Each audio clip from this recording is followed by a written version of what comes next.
सूरत में national highway 56 पर कांग्रेसे चक्काजाम कर्યું છે। વાપીથી શામળાજી હાઈવે પર ચક્કાજામ કરવામાં આવ્યો।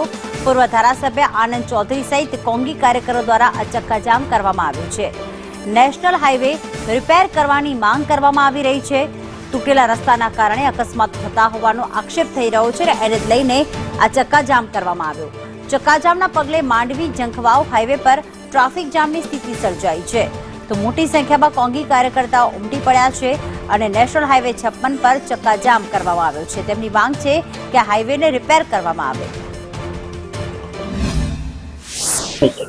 मांडवी केवड़िया कॉलोनी थी जे रस्तो छे नेशनल नंबर 56 दुखनी बात ए छे कि सरकार ने खबर नहीं कि आ हाईवे कोना में आवे छे, राज्य सरकार में आवे छे कि नेशनल हाईवे आवे छे।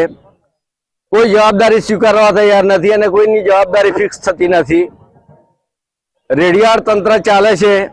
सरकार ने मात्र जमीन संपादन करवामां, आदिवासीओने जंगलमां हड़प करवामां अने आदिवासीओने विस्थापित करवामां रस छे।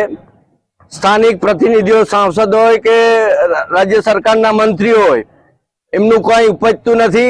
सरकार में मात्र शोभाना गांठिया समान छे अने जे रीते आ रस्ता पर मृत्यु थाय छे, 2 वर्ष में लगभग 40 जेटला मृत्यु थया छे।